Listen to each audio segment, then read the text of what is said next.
Yo, what's up, YouTube? This is your boy Junior, aka Smoking Guns, out here in Tucson, Arizona, representing the Ultimate Fight Club, giving you the latest content in boxing and MMA news that is out. So, in today's segment of Ultimate Fight Club Daily News, first, we got EMMANUEL NAVARETTE'S promoter coming out stating that we want Leo Santa Cruz. And this is coming out in BoxingScene.com, where it states, Navarrette's promoter very open to make Leo Santa Cruz bout.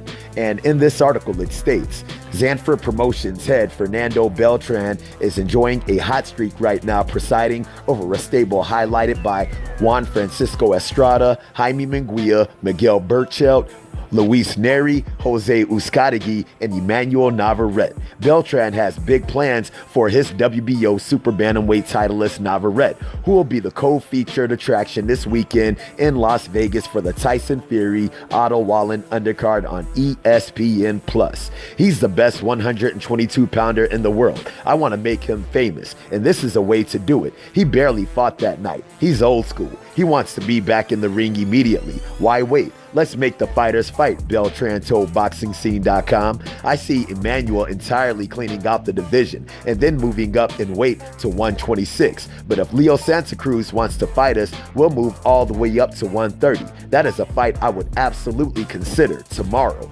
Top Rank has done a great job co-promoting him in a Latin town like LA with his last fight, and now Las Vegas on Mexican Independence Day weekend. We're grateful for these opportunities, but we want Santa Cruz. Quote. Next up in the news, we got Daniel Jacobs and his trainer, Andre Rozier. Looks like they are having some problems over some damn money issues. And this is also in BoxingScene.com, where it states Daniel Jacobs and Andre Rozier at odds over money. And in this article, it states, trainer Andre Rozier raised a few eyebrows while sitting with a small group of reporters prior to the August 22nd kickoff press conference for the upcoming fight between Gennady Golovkin and Sergey Kovalev at Madison Square Garden. Rozier has worked with Daniel Jacobs throughout Jacobs' ring career and became Jacobs' lead trainer after the death of Victor Roundtree in 2013. He also trains Derevchenko. When his two charges met in the ring last October, Rozier opted to work with Jacobs, who won a narrow split decision.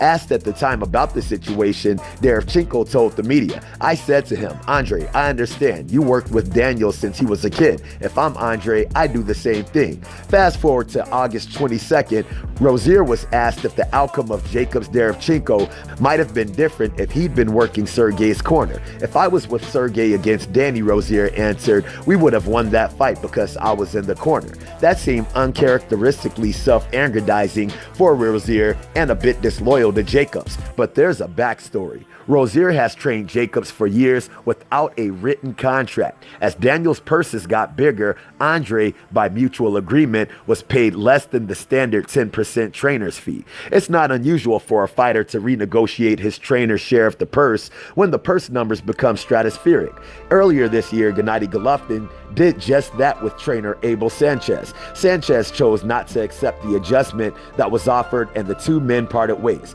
In the past between Jacobs and Rozier, the number was usually worked out in advance of fights and had been satisfactory to both men. Here it should be noted that since becoming Daniel's head trainer, Rozier has always worked with an assistant who is also compensated. On May 4th of this year, Jacobs lost a unanimous decision to Canelo Alvarez in Las Vegas. His purse for that fight was in excess of $10 million minus a $1 million penalty for coming in 3.6 pounds over the allowable limit at the fight day weigh-in. After the fight, Rozier was presented with a check that was substantially less than he expected and might have reasonably expected.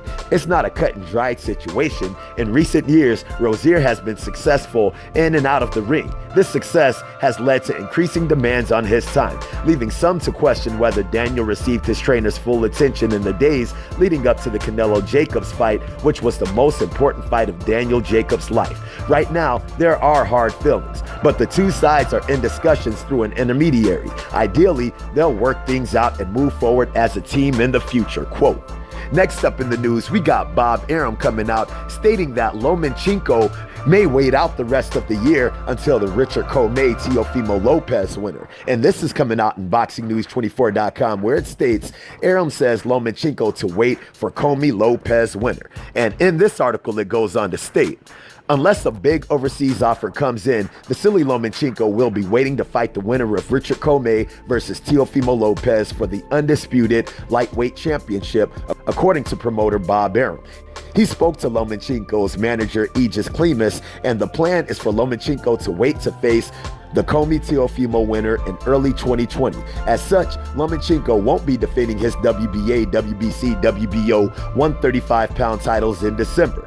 It also goes on to state, Loma will be taking the remainder of 2019 off unless there's a big offer from overseas to fight someone. What Arum might be referring to is a rumored fight against Australian lightweight George Kambosos Jr. He's being mentioned as Lomachenko's possible opponent for December and what would be a voluntary defense. Either way, this is bad news for Devin Haney, who has designs of challenging Lomachenko for his WBC title in December. Haney is fighting Zaur Abdullayev in a WBC 135-pound title eliminator on Friday night on Dazn. It also goes on to state in a statement made from Bob Arum, I talked to Aegis Klimas this week, and he said Loma's desire is to wait to face Richard Commey versus Teofimo Lopez winner unless there's a big offer to fight overseas, in which case he'll take a fight this year, said Lomachenko's promoter Arum to Fight Hype. Otherwise, he'll wait for the winner of that fight. Quote, last but not least, coming up in the news is an update on Sergey Kovalev versus Canelo Alvarez, and it looks like if he loses to Canelo Alvarez, that he will end up getting 2 comeback fights on Dazn. But if he wins against Canelo Alvarez, he will be going back to ESPN for the remainder of his fights. And this is coming out in BoxingNews24.com, where it states, Kovalev gets 2 fights on Dazn if Canelo beats him November 2nd. And in this article, it goes on to state, Top Rank honcho Bob Arum states that WBO light heavyweight champion Sergey Kovalev will be given 2 comeback fights on Dazn if he loses to Canelo Alvarez on November 2nd. If Kovalev successfully defends his WBO 175-pound title against Canelo Alvarez, then he'll return to ESPN and Top Rank, who co-promotes him. It also goes on to state in this article, if he loses to Alvarez, he'll have 2 comeback fights on Dazn, said Arum to Fight Hype about Kovalev's November 2nd fight against Saul Canelo Alvarez. But if he wins, he goes back to Top Rank and ESPN. Well, Canelo Alvarez is a tough opponent for Kovalev. Even though Kovalev is so much bigger and has a great left jab, Kovalev doesn't take it well to the body. Andre Ward showed that. Anthony Yarde showed that. The one thing that Canelo has as a great weapon is his body punching. So we'll have to see. But that is a world-class fight. Canelo Alvarez and Sergey Kovalev, said Arum. Quote, with that being stated, that is all I have in the daily news for you guys right now. So if you guys like the video, make sure to hit the like button. If you're not subscribed, make sure to subscribe to the channel.